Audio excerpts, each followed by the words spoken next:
Doctor ইউনূসের মুসিবতটা হলো উনি যখন বাংলাদেশের ক্ষমতা গ্রহণ করলেন তখন ওনার মাথার উপরে তিনি একজন দণ্ডিত মানুষ এবং দেশের সাম্রাজ্য প্রসারের আগেই দেশের সাম্রাজ্য প্রসারে হাত দেওয়ার আগেই তিনি তার সাম্রাজ্য থেকে তার গায়ের ময়লা ঝেড়ে ফেলতে চাইলেন। তার শত শত কোটি টাকার গভর্নমেন্ট ট্যাক্স ফাঁকি দেওয়ার অভিযোগ, তারপর তার সাজামুকুব নানান বিষয় মামলা টামলাগুলো সব ডিসমিস করা, এগুলো করে তাকে ক্ষমতা নিতে হলো দেশের কোনো কাজ করা ছাড়া। এবং এরপরে মানুষ আশা করেছিল ঠিক আছে তিনি গঙ্গা স্নান মতন একটা কিছু হওয়ার পরে পবিত্র হয়ে তো বসেছেন আমাদের পবিত্র আসনে, এবার হয়তো দেশের সাম্রাজ্য প্রসারে মনোযোগ দিবেন। না, তিনি মনোযোগ দিলেন তার গ্রামীণ সাম্রাজ্য প্রসারে। তিনি গ্রামীণ বিশ্ববিদ্যালয়, গ্রামীণ ওয়ালেট, গ্রামীণকে যত রকমভাবে সম্প্রসারণ করা যায় এবং গ্রামীণ নামটা ডক্টর ইউনূসের পরিপূরক হয়ে তার শত্রুপক্ষের কাছে ডক্টর ইউনূসকে বধ করা কৌশলে রাজনীতির জায়গায় ওই গ্রামীণকেও বধ করা, এটা তার প্রতিপক্ষের কাছে একটা মানে টার্গেটের বিষয় হয়ে উঠলো। এবং সেই টার্গেটের ফলস্বরূপ কিনা এখন দেশে এখন এগুলো কে করছে, কারা করছে, বাংলাদেশের মানুষ অনেক কিছু অনেকে ধারণা করেন। তবে রাজনীতির ভেতরে তো রাজনীতির খেলা আছে। দেখেন না, মানে বিএনপির পক্ষ থেকে বিএনপির আপনার স্থায়ী কমিটির সদস্য আমির খসরু মাহমুদ চৌধুরী তিনি কি বলছেন, আমি যখন যেদিন কথা বলছি 11 অক্টোবর 2025 প্রায় সন্ধ্যা নাগাদ বিকেলবেলায়, তখন তিনি বলছেন সন্ত্রাসী কর্মকাণ্ড শুধু আওয়ামী লীগ কেন, যে কেউ করতে পারে। এবং সোশ্যাল মিডিয়ায় নানান আলাপ যে আওয়ামী লীগ এখন সন্ত্রাসী কর্মকাণ্ড করে তার ফায়দাটা কি। যাক, সে ধরে নিতে হবে বাংলাদেশে আমরা তো এটা জাহির করতে পারি না যে আওয়ামী লীগও কোনোদিন এই জর্দার ডিব্বা ধরে দেখেনি। আওয়ামী লীগের লোকজন তো আর সেই একেবারে সতীসাধ্য মানুষ না, সেই জায়গা থেকে সবার ডাউট আছে। কিন্তু কোথায় যেন একটা কিন্তু ভাবে এত কিভাবে করছে আওয়ামী লীগ এত ধরার পরে।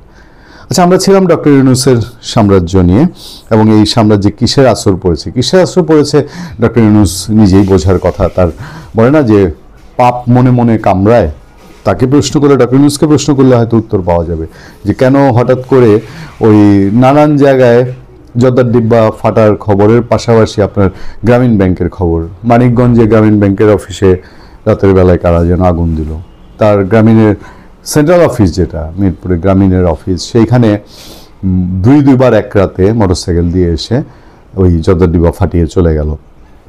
এবারের খবরটা আরও ডেঞ্জারাস, সব পত্রপত্রিকায় প্রায় লিড করেছে অনলাইন ভার্সানে।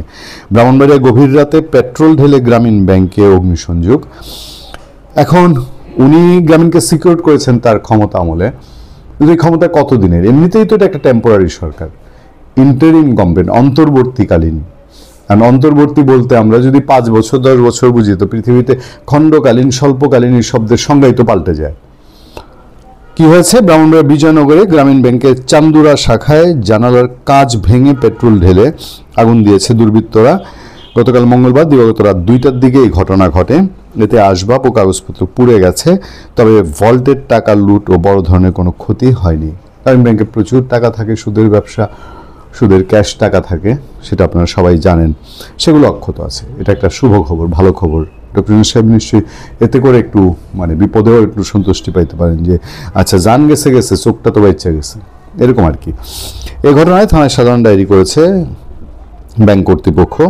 বিজয়নগর উপজেলার চান্দুরায় এই গ্রামীণ ব্যাংকের শাখার অবস্থান। ব্যাংকের পেছনে ডরমিটরিতে ব্যবস্থাপক সহ কয়েকজন কর্মকর্তা ও কর্মচারী থাকেন।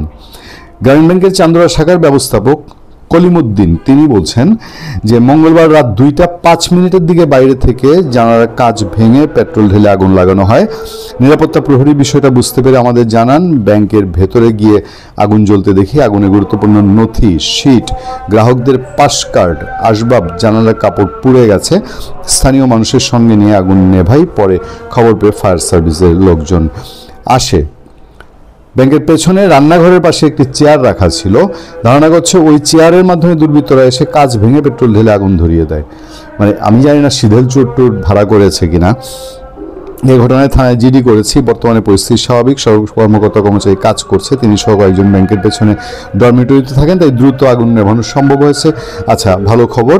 তবে আমার কাছে একটু খটকা আছে যে আগুনে নথিপত্র, শিট, গ্রাহকদের পাস কার্ড, আসবাব, জানলার কাপড় পুড়ে গেছে। এগুলো আবার গ্রাহকদের কাছ থেকে কোনো কারণে বাড়তি সার্ভিস চার্জ, সুদের সার্ভিস চার্জ চেয়ে আবার গ্রামীণ এগুলা হাসি নিজেরটা মানে গ্রাহকদের উপরে চালাবে না, তো তাদের কাছ থেকে নেয় কিনা, গ্রামীণের যে ক্যারেক্টার সম্পর্কে আমরা শুনি জানি আর কি। বিজয়নগর থানার ওসি শহীদুল ইসলাম তিনি বলছেন, ব্যাংকে আগুনে গুরুত্বপূর্ণ নথি, ঋণের কাগজপত্র পুড়ে গেছে। ঘটনাস্থলে কয়েল জ্বলছিল, কিভাবে আগুন লেগেছে তা এখনো বলা যাচ্ছে না, পুলিশ তদন্ত করছে।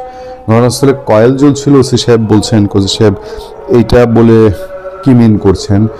কয়েল ওই রুমে কি কেউ থাকতো? মানে মশা তাড়ানোর জন্য কয়েল জ্বলছিল, তাহলে তো ব্যাপারটা এরকম হয়। ওই যে আমির হোসেন মাহমুদ চৌধুরী বললেন যে শুধু এই কেন, মানে আওয়ামী লীগ কেন আগুন লাগাবে, আরও তো অন্যান্যরা লাগায়। আবার গ্রামীণের ভেতরে কোনো কাহিনী টাহিনী নাই তো, মানে কয়েল জ্বলছিল ওসি সাহেব যেহেতু বলছেন। যাক, ডক্টর ইউনূস সাহেবের এই সাম্রাজ্য সবাই চেনে, সবাই জানে বাংলাদেশে। ডক্টর ইউনূস গ্রামীণ ব্যাংক পরিপূরক, এই বেচেই তিনি নোবেল প্রাইজ পেয়েছেন। ফলে আগামী দিনে যতদিন যাবে, উনি যদি এখন যে বিপ্লবী সরকারের জন্য তার প্রতি চাপ, তিনি নির্বাচন দিবেন না আরও আমৃত্যু 2-4-5 বছর অন্য কোনো ফরম্যাটে দেশ রসাতলে যাক, জাহান্নামে যাক, থেকেই যাওয়ার চেষ্টা করবেন। এইসব দেখে অন্তত তার গ্রামীণ সাম্রাজ্য, যেটার স্বপ্নে বিভোর হয়ে তিনি জীবন কাটিয়ে শেষ সময়ে এসে বাংলাদেশের মানুষের উপর দিয়েও দায়িত্ব নিয়েছেন বাংলাদেশের, আর ফুলে ফেপে বাড়িয়েছেন গ্রামীণ সাম্রাজ্যের পরিধি। তো সেই দিক থেকে কি অন্য কিছু হতে পারে? ভালো থাকবেন, সুস্থ থাকবেন। আপনাদের সাথে আমি আতিক রহমান, পূর্ণিয়া।